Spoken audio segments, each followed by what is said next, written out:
Okay, chunk 2 of Civil War journals. Yeah, journal.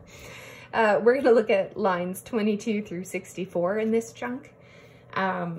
Let's take a look at the things it tells us to focus on. So in lines 22 through 37, which are the first couple paragraphs on this page and then this small paragraph over here, within those lines there, it wants us to pay attention to similarities between Alcott and a soldier. So she wants to be a soldier, but she's taking up the position as nurse. In what ways is she like a soldier? So we're going to underline those details. And then in the margin, when we get to lines 40 through 49, we're going to paraphrase her thoughts. So we'll talk about that when we get there. And then in 52 through 64, which is here through the end of this chunk, in that section there, we want to circle the little boy's description of her. So that one there, you'll see my notes as we get to it, but certainly you can circle more than what I have. When we get to lines 48 through 49, I will remind you to paraphrase her thoughts, which means restate them in your own words. And you will see what I've underlined in 22 cannot speak, in 22 through 37 that make me feel like she almost sees herself as a soldier going off to war. But you can underline some other things as well. Okay. December. On the 11th, I received a note from Miss H.M. Stevenson telling me to start for Georgetown next day to fill a place in the Union Hotel Hospital.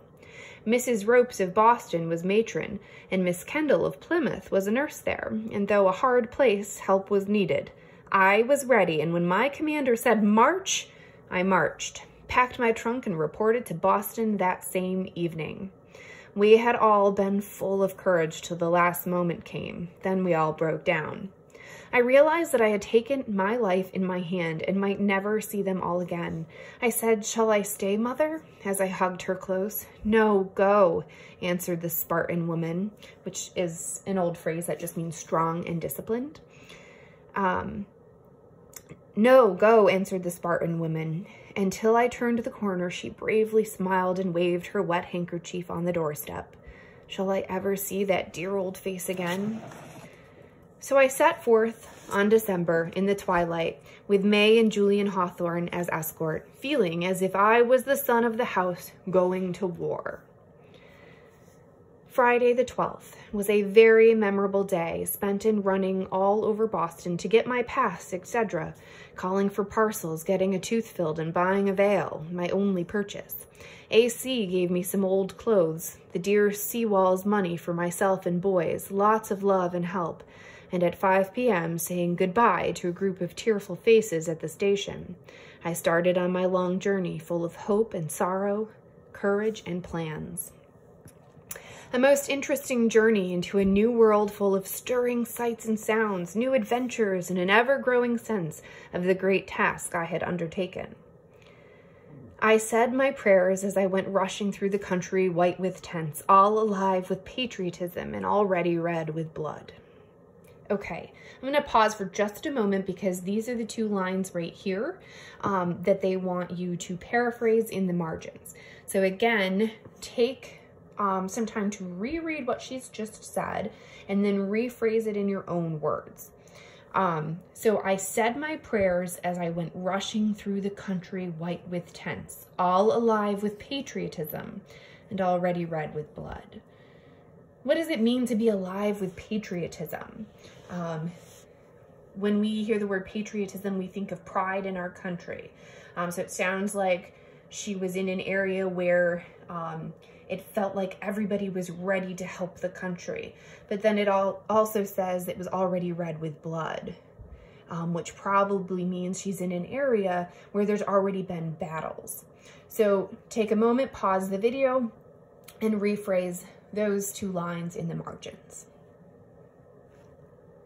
Okay, moving on. A solemn time, but I'm glad to live in it, and am sure it will do me good whether I come out alive or dead. All went well, and I got to Georgetown one evening very tired, was kindly welcomed, slept in my narrow bed with 2 other roommates, and on the morrow began my new life by seeing a poor man die at dawn, and sitting all day between a boy with pneumonia and a man shot through the lungs. A strange day, but I did my best. And when I put Mother's little black shawl round the boy while he sat up panting for breath, he smiled and said, "You are real motherly." "You are real motherly, ma'am." I felt as if I was getting on. The man only lay and stared with his big black eyes and made me very nervous. But all were well behaved, and I sat looking at the 20 strong faces as they looked back at me, hoping that I looked motherly to them, for my 30 years made me feel old, and the suffering round me made me long to comfort everyone. Okay, so you'll notice that I had circled or boxed in that he called her motherly. It had asked us to pay attention to his description of her. Okay, so before we move on down here, it wants you to reread lines 52 through 64. It says, Alcott says she hopes to appear motherly to all her patients. So remember, the young boy called her that. She wants to appear that way to all of them.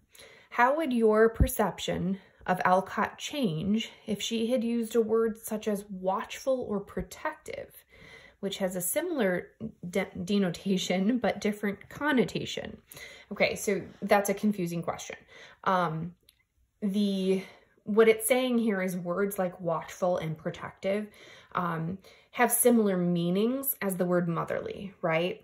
Like when we describe, or if we had to define motherly, we would maybe use those words. It's someone who is protective. It's someone who watches over you. But there are very different connotations, meaning feelings that we get from the words watchful and protective versus motherly, because watchful and protective can be used to describe other types of people too. So if she had said she wanted to come across as watchful to the other patients, or even protective to the other patients, how would that change the way you felt about her?